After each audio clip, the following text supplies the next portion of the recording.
comme Pyro, Clench est un oblitérator, donc orienté camion de dépannage. On a les pipes qui sont chromées, on trouve toujours des couleurs flashy, hein, du rose, du vert. Alors toujours bien sûr la partie verrière, donc qui est verte puisque c'est un Decepticon. On a des autocollants style de chantier de ce côté-là.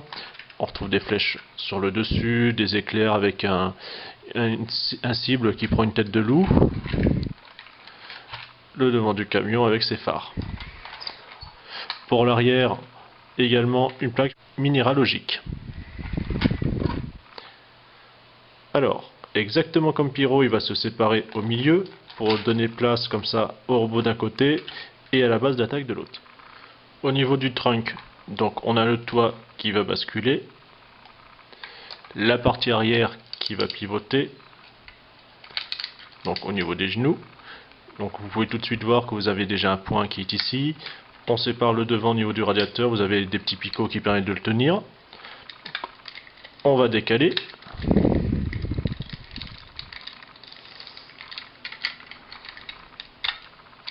Comme ceci. Vous allez avoir les épaules en fait qui vont faire un mouvement de rotation pour ainsi dégager les bras et les coudes. Les jambes, cela, ça va se plier devant pour former les pieds. Derrière, donc qui était le dessus du trunk, vous avez une double charnière et ensuite la tête qui va plier sur une troisième. On a deux petits picots qui vont permettre de verrouiller directement ensemble pour que la tête reste bien en place. Alors niveau mouvement, hein, ça va pas très loin. Toujours les épaules. Alors cette fois-ci on gagne les coudes, ce qui est quand même pas mal. Et vous avez au niveau des genoux. Donc une tête assez agressive, avec cette fois-ci des yeux donc toujours verts, hein, puisque vous avez toujours la partie transparente derrière. Baraqué. Voilà. Niveau stabilité, bah, c'est pas mal. De profil, ouais, ça va, c'est honnête.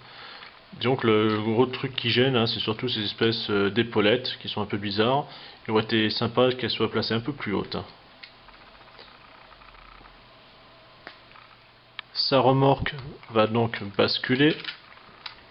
Alors, faut faire attention parce que vous voyez, vous avez déjà les missiles qui commencent à se barrer dès que vous la bougez. De ce côté-là, ils sont pas du tout verrouillés. Bon. Alors, puisqu'il y en a un qui s'est barré, donc vous voyez, c'est un assez grand missile, contrairement aux autres. Un petit peu comme avec Pyro. Hein. Vous avez la partie du dessus qui va servir de viseur. Voilà. Ceci va permettre en fait de stabiliser l'ensemble.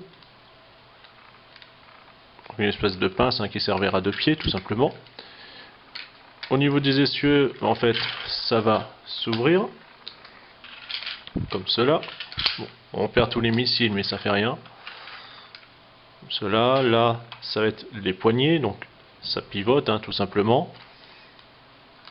Comme ça, le robot pourra bien prendre en main.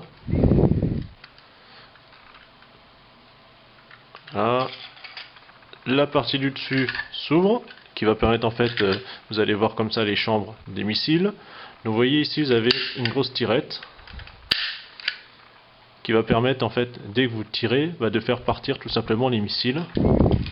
On va les mettre, ça sera beaucoup plus parlant.